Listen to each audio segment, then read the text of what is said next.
The Candyman. Dear Corll was a sadistic serial killer that savagely murdered dozens of small boys in the U.S. states of Texas during the early 1970s.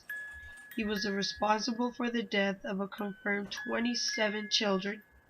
At this time in history, the term serial killer had not yet been coined, and the case was simply known as the Houston Mass Murders.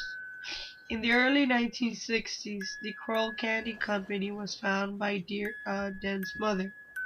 The Corll family set up a production facility in their home and turned the garage into a candy store, which was located across the street from the Heights Elementary School in the Houston Heights area of the Northwest Houston, Texas.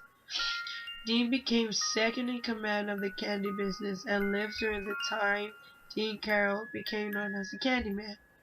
He would routinely give out free candy to the local children, in the particularly teenage boys. The company had a handful of employments, and Dean was in charge of hiring the staff, which consisted of teenage children. He even installed a pool table at the rear of the factory where employees and local youths would go out and hang out and do drugs. At this time, Dean Corll befriended 12-year-old David Brooks and Elmer Wayne Henley. In 1968, the Corll Company closed and Dean gained work as an electrician. He killed his first known victim in 1970.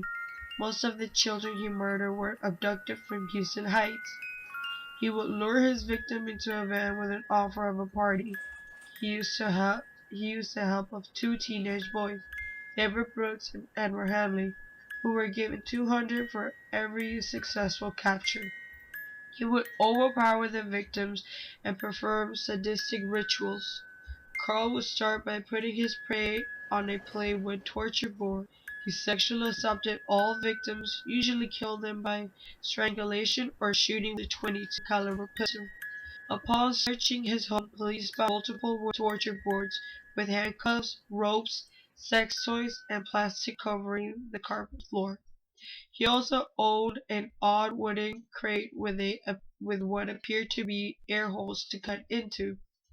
On August 8, 1973, Haley endangered Dean Corll when he brought his young girlfriend over to his house with another, Tim Curley. The group drank and did drugs, and each fell asleep. But when they woke up, Corll had handcuffed them all.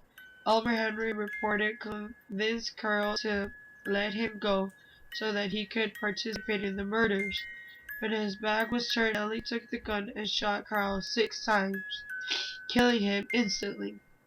Henley then began to tell police about the deadly rampage and specifically where the children's bodies were buried. It was the first time the Houston Police Department had investigated Dean Corll, or even connected the series of rash murders to one person.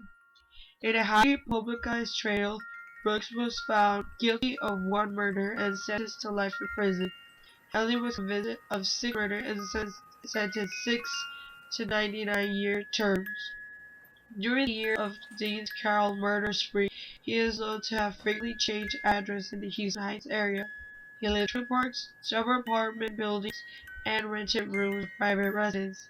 Specifically, these locations included Met Warehouse in the 500 block of the West 22nd Street and a rundown apartment building in the 800 blocks of the Heights Boulevard, and a house on the North Durban and an apartment on the East 7th Street.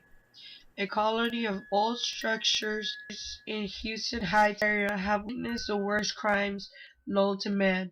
Dan Corll buried his victims in one of 4 separate locations: a rented boat shed in southwest Houston, a beach on the Boulevard, Pennsylvania, and woodlands near the cabin on Lake Sam Rayburn, owned by his family, or a beach in Jefferson County. A small group of people living in Houston believe that the ghosts of Dean Corll and his victims haunt the city.